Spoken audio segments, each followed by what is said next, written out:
84 Makwaba Badi Labde TV na message and then I'll batch na issue and hit a domain no subscribe. Some drop in the latest news I'll bet your brain when you be at na Yagbonwura and seminar the latest news a tragono yes a year or year John Doman Mahama after say he said yeah or your Ghana man penino or dinner new young akupi mo in your hometown. Yes, na ni bota no ko say okochiane papa.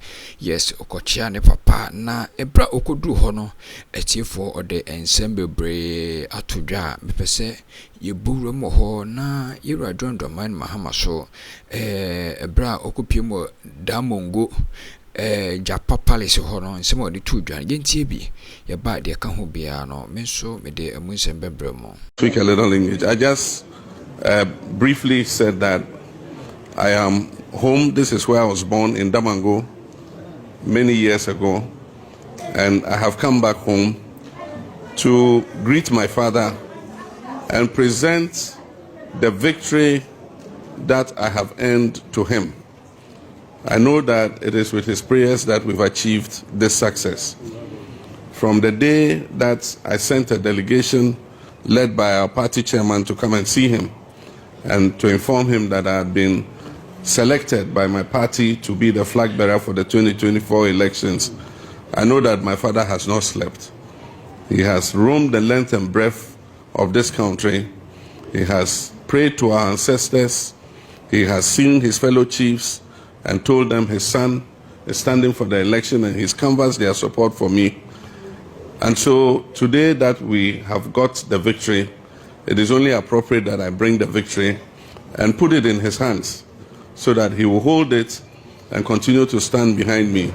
So that the difficult part that is ahead of us, as I said, the campaign and the election was the easy part.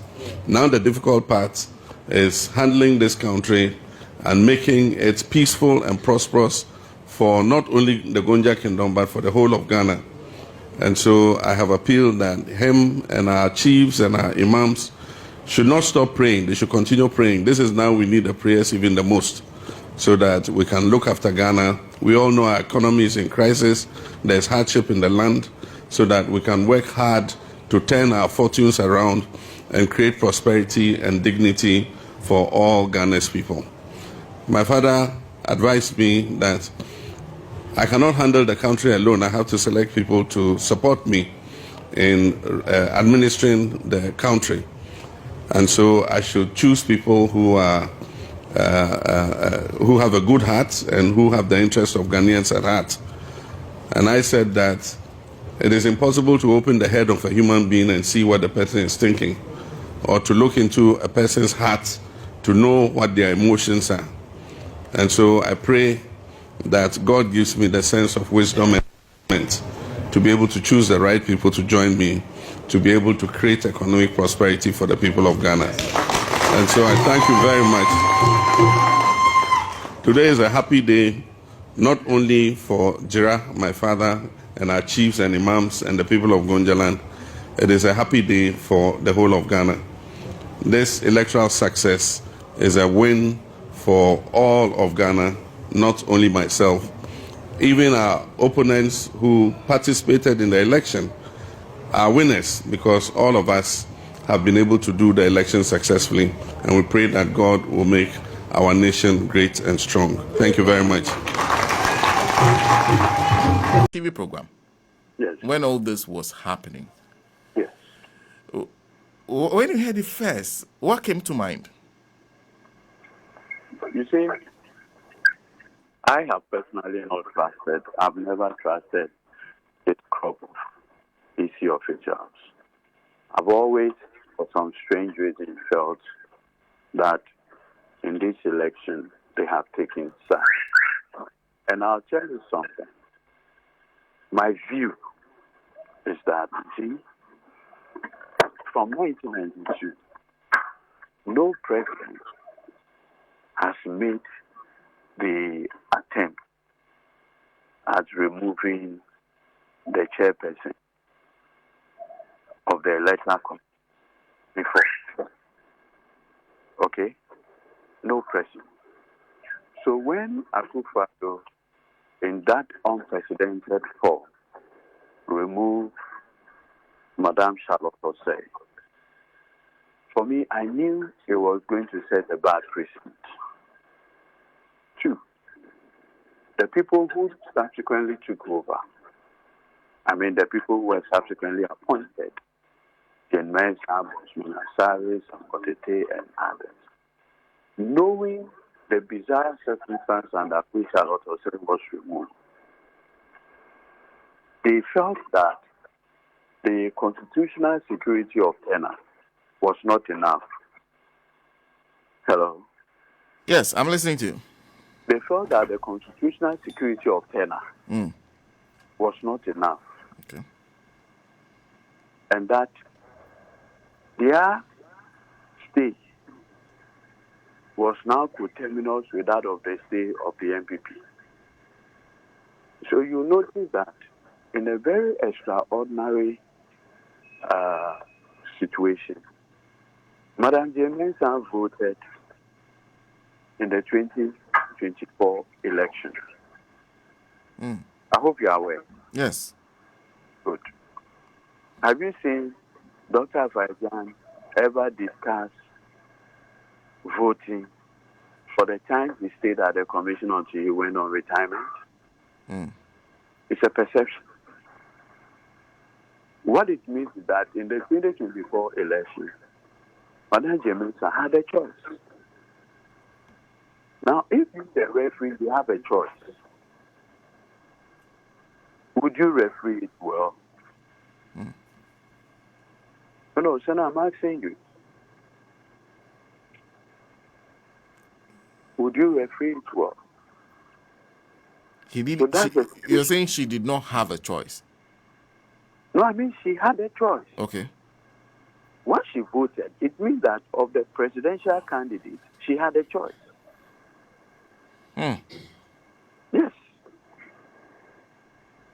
Among the candidates, she had a preference. Now, if you are the commissioner and you have a preference, are you not going to work towards that preference manifesting? So not necessarily, but the fact that I've chosen someone doesn't mean that I am not minded of my mandate to be fair. No, you see, if you have a choice, it means that you wish that that person wins. Correct. Yes. But you are the referee. So, for instance, in a game of football, it's the referee that decides an offside, even penalty. Is that not correct? Yes. Yes. So if the referee, so Kotofa has a playing, your producer Eric is a known House of Folk supporter. And now you go and pick him that he should come and decide. Protocol scores and you say, no, this is an offside. What are you going to do? And you see, the point I'm trying to make is, this is an electoral commission that can sit in the office. In Accra, you say, a declaration that has been done by their own authorized officers, they are invalidating it. Shana, they are invalidating it. Look, Shana, last week Friday we were in court. We had applied to the court to, in fact, it's our application. And the claim was that the commissioners do not have the powers to invalidate the results because the CI doesn't allow them to do that. You understand? Yeah. Good. The commissioners came to court without filing any affidavit in opposition. Meanwhile, they are on air saying that the coalition was tainted with the rest and the rest. Is that not the more reason why you file an affidavit and depose to these matters? Yeah. They never did. But in a very strange manner, the court still refused the judicial review application.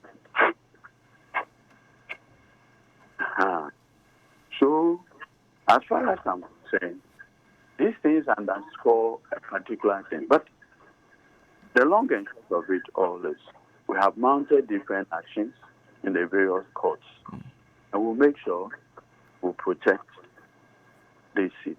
Look, I am minded to say that we will not forget the fact that in this election, we lost about 5 of our supporters, and many were injured. The life of these 5 means a lot to us. What better memory can we have of this than to fight to ensure the right thing is done? So we will continue the fight, my brother. I see.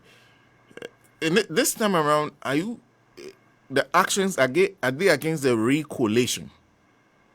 Some are against it, some are substantive petitions, among others. And are you continuing the action at the Supreme Court too? In fact, the Supreme Court has served us notice to appear on Friday. Oh, this Friday? Yes. Okay. That's 27th, right? Yes. Mm. I see. And just to draw attention, because I know the matters are in court, to draw attention to this post by the EC 14 minutes ago. And the post is, they go back. Recollation after the declaration of result is not new. It has happened before. Here are some instances. Then they say 2004, the EC under the leadership of Dr. Afarijan recollated and overturned parliamentary results for the Pro constituency, declared the NDC candidate as the MP-elect instead of the MPP candidate who had earlier been declared winner. Then they say 1998, during the district level elections in Dompoasi, as a Coado electoral area in the KEEA districts, the commission under the leadership of Dr. Afarijan overturned an earlier declaration and went on to declare the right candidate as winner. It talks about it happening, in fact, repeatedly in 2004 in Yape, Kusogu, Tolon, Zabzugu, that in all those places in 2004, the EC under the leadership of Dr. Farijan recollated parliamentary result for Zabzugu constituency and declared the right candidates as winner. Has your attention been drawn to this history that the EC is talking about? I mean, it's instructive to say this. You see, I told you something earlier. So, you see, this is a man who has taken, or a woman who has taken a terrible decision. And it's all over the place looking for justification. Post factum. Right? Post factum. Afarijan never operated with DI-1. Correct? That's true. Good. Now,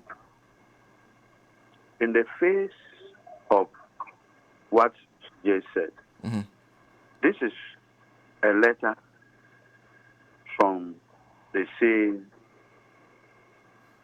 Jane Mensah. Okay. If you recall, the NDC had approached us, in 2020 through the Honorable Haruna Idris, who led some NDC MPs to recollate the results in Techiman. This is what she said.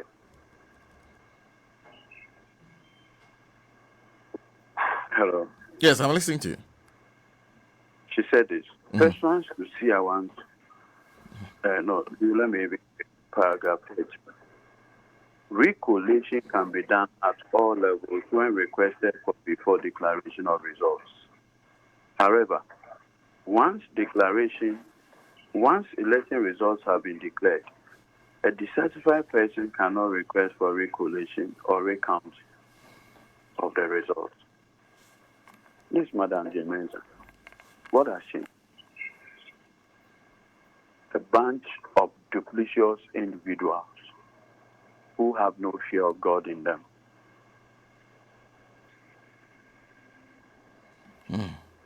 They have no fear of God in them.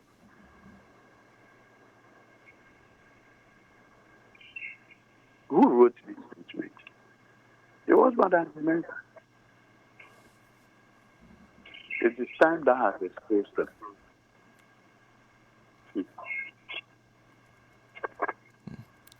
Having said that, January 6th is fast approaching. In fact, on the dawn of January 7th, they'll be swearing a new parliament. I know you do not really have control over this, but do you think these issues can be resolved before we get there? Oh, like I pointed out on it, so I think we'll get there.